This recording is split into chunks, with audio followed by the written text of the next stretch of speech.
Ignition sequence starts. 6, 5, 4, 3, 2, 1, 0. Liftoff. We have a liftoff.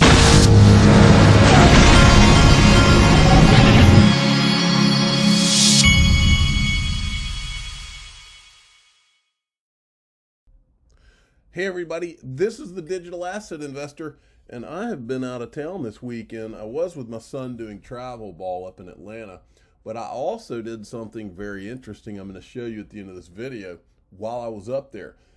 First, I was out of line, out of order here. Let me do a refresh and see what we're looking at. This market has been doing quite well today. We've got a $36,000 Bitcoin. We've got XRP up around 72 cents, up over 11%. That's exciting stuff. So the market has been pulling back for quite a while, but now it looks like we're starting to move. Crypto Bull 2020 had put this one out. I like this. Here's how I see the next month's play out for XRP. Bitcoin started wave 5 going to around 80,000. XRP started at wave 3, which will end above $10. Bitcoin will drop and XRP will finish wave 4. Bitcoin will retrace and XRP finish wave 5 to around $15 to $20. And you know, this Bitcoin talks, just a reminder, I'm going to show you a video in a little bit.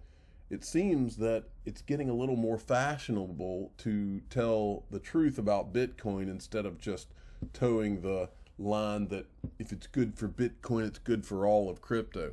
If it has no use case, it's not good for anybody. It's a tulip bulb, okay? That's the fact, Jack. We've known it for a long time, but a lot of people didn't want to admit the truth. I did.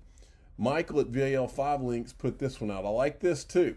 If the current cycle is going to look anything like the last cycle, XRP can peak between $120 and $180. It could also fall short or exceed this range. Just a possible scenario. Now, this is someone from Trading View who has put this together, and they're showing you the different cycles, I guess, that XRP has had. And if the cycle is repeated, is what they're saying, it could hit that 120 to 180 range, and I'm all for it. Give me $120 to $180 XRP, and I will be ecstatic. And I don't think that's in any way not possible, even probable. Now, this is from Gold Telegraph.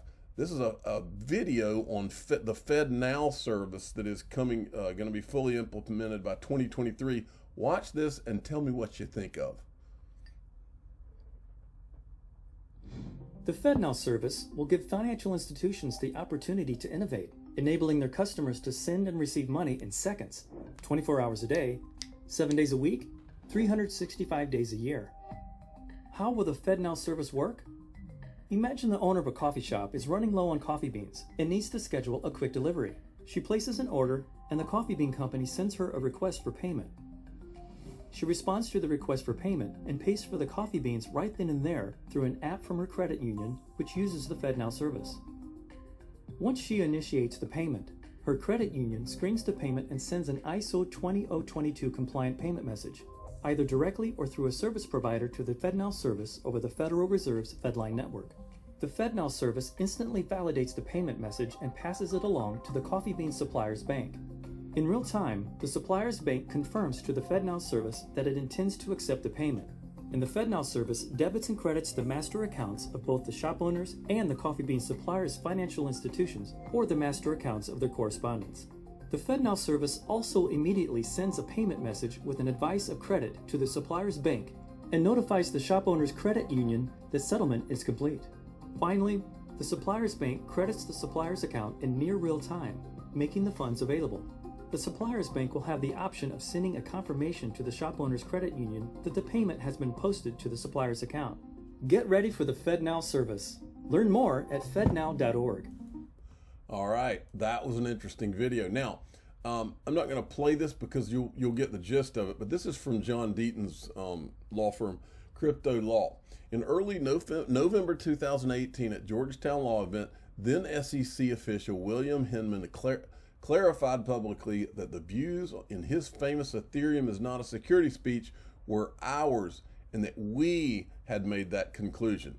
There is not one I or my in this recording.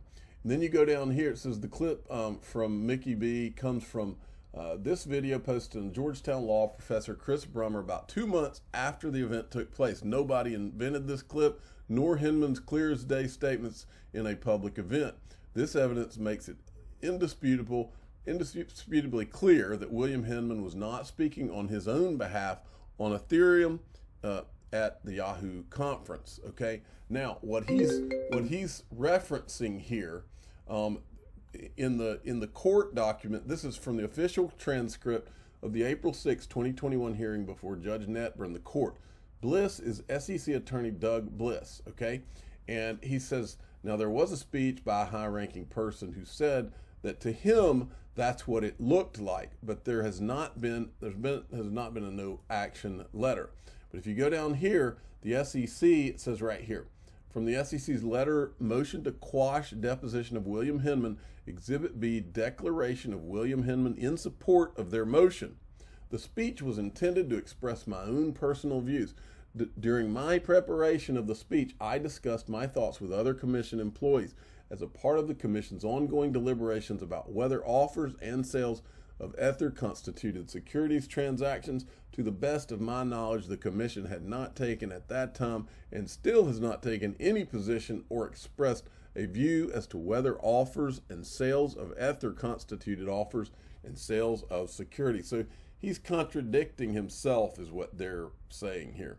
So as William Hinman's own characterization in November 2018 of the speech on Ethereum, the speech got a lot of attention because it was the first time we had expressed to the world that we didn't view Ether as a security.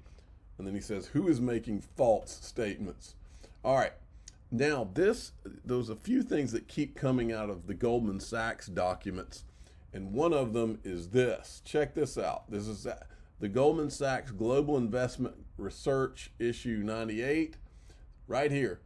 What is a digital store of value? And these two guys argue that other cryptocurrencies besides Bitcoin are better positioned to become the dominant digital store of freaking value. How many times have I told you this when nobody else was talking about it? And I was getting shouted down. The cancel culture did not want me to. They said, you should not be talking bad about Bitcoin, because if it's good for crypto, if it's good for Bitcoin, it's good for crypto. It's always kind of lonely when you're willing to talk about things or willing to do things when all the crowd says you're not supposed to. Well, my father taught me a long time ago, go with your gut, tell the truth, do what's right. And if you do, everything works itself out. So, although opinions are not always popular, that's not relevant to me. I'm not trying to win a popularity contest. I'm trying to tell you what I really think is going on and what is really going to happen. And sometimes that involves not having every fact under the sun that I'm supposed to somehow be able to figure out when the last fact on this or that has come in, which is silly on its face. But the cancel culture is always active and at work. And so I've learned that ignoring the cancel culture is the only way to go, because eventually if you're doing the right thing and you're telling the actual truth, it all comes out in the wash. And that's the reason the cancel culture does not want you speaking, because they don't want it to come out in the wash. Okay, William Carr, attorney Jeremy. Hey, Jeremy, I'm reading and hearing that part of the settlement could have retail investors turning in their XRP similar to the Gold Reserve Act in 1934 because they want XRP to be for the banks only. This scares the you-know-what out of me. Do you think this is possible? Jeremy Hogan says, yes, it is possible. From a legal standpoint, I don't think it's probable, but yes, possible. And then he says, quick follow-up. A taking of XRP from retail holders would require either executive involvement, President Biden, or congressional involvement. The SEC does not have that authority. So let me add a very to the unlikely and a theoretically to the possible.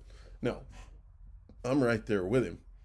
I think that it's with governments. I think anything's possible. I think that their arrogance and limits have no bounds, but I think that it's unlikely because, especially with when this is something a lot of people probably don't think about when that was done in 1934 and they made everybody turn in their gold. They didn't have social media back then. I mean, they had maybe some network television, and those people pretty much controlled the media, but they didn't have social media. Can you he used the word, can you imagine the shit storm that would be created in social media if they tried to take people's XRP? That's the main reason I don't think they would even begin to. I think we were a testing ground. I think that we were needed to test XRP. I think retail was needed. I think that for that reason, they'll call us lucky. I think there'll be a day when people say, "You're telling me you own an XRP?" And I'm going to say, yeah, not just one. That's what I think is coming. Now, Real XRP Boy is one of the old school people in this, and a lot of his tweets interest me. I think that, well, you know how I always say that people know about Bitcoin and about this whole space and what's really going on? Well, I'll tell you, Real XRP Boy knows. If I was Satoshi, I'd build a good enough decoy, use it as an insurance policy, then build the real thing for infiltration. I don't know where he got this screen grab from a Ripple Insights, but it says, then, of course, there's Bitcoin, unable to be ignored. Satoshi Nakamoto's creation provides the likes of a Silicon Valley, a back door to finally infiltrate an incumbent financial sector, long fortified by an unbreachable wall of rules and regulations that made bootstrapping into Wall Street all but impossible. You have to wonder when you read something like that, don't you? Okay, now the Quincy, I'm drawing a blank on his full name, but anyway, everybody knows Quincy by now. This guy has been telling it like it is, and I'm going to let him as I said before, all of a sudden it's becoming fashionable to tell the truth about Bitcoin. Now, Quincy may have been telling the truth all along. He just hasn't been public. But all of a sudden, people are telling the truth about what Bitcoin is and what it is not. And I like it.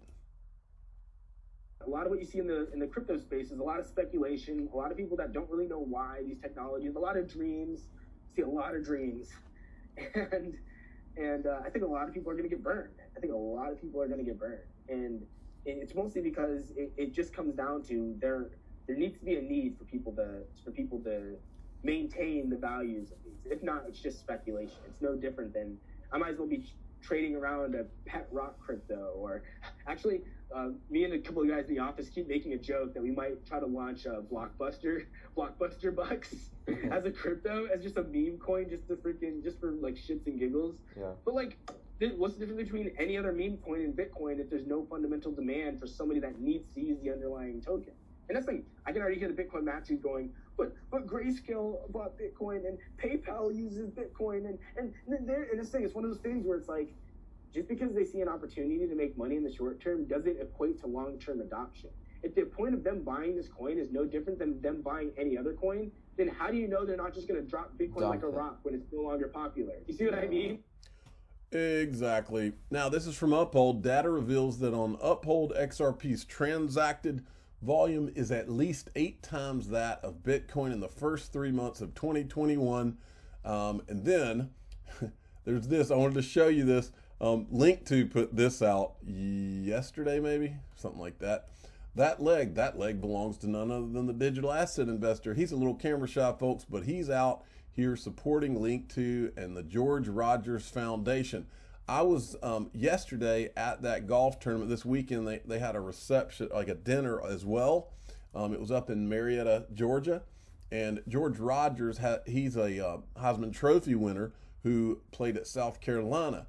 Well, he was there, really big guy. He's a very, what's the word? He is a great-natured person, a jolly guy, and he was driving around on he had one of those tricked out South Carolina golf carts, Gamecocks. So his was like he's a really big guy. So His was like a really big golf cart. But I do not play golf, so that's why there's no clubs here. So I just drove around with different people. We were driving around. I mean, there was like 8 or 9 Heisman Trophy winners. Steve Spurrier was there. Herschel Walker was there. Lawrence Taylor was there. He was not I don't think he's a Heisman Trophy winner, but he was there. I've got a picture of myself with Larry Holmes, who the boxing champion. And I walked up to him and I said, man, they're talking about all these Heisman Trophy winners, and you're standing over here in the corner, and you were the world champ. So anyway, he was a very nice man as well. Everybody there was very nice, and Link2 sponsored the event, and it was a really they even donated some money to the charity. It was really cool. They had an auction as well, and I was able to get my son. I got my son a bat signed by why am I drawing a blank? So the Braves player that's so good. The bat was signed by he's the best hitter on the Braves right now. I'm drawing not Freddie Freeman, but the really strong guy. Man, how do I always draw a blank on names like this? Not Ozzy Albies, but the other guy. Freaking, I'll come to it in a minute. But anyway, while I was on the golf course, Link2 had some Ripple that came available, and it sold. And Link2 is one of my sponsors. They still have a little bit. They sold out of the Uphold stock, the SPVs again, and then they added a little bit more on there. There's a little bit left on there as well. I've got the links to this in the description. I'm the digital asset investor. I'm not an investment advisor. This is for entertainment purposes only. Please subscribe. Hit the like button. Tell your friends and family to go check out Link2 if you're interested in private equity. That way you can own digital assets and private equity. It's for accredited investors here. You can go and give them what they need to check the box as you being an accredited investor, and you can start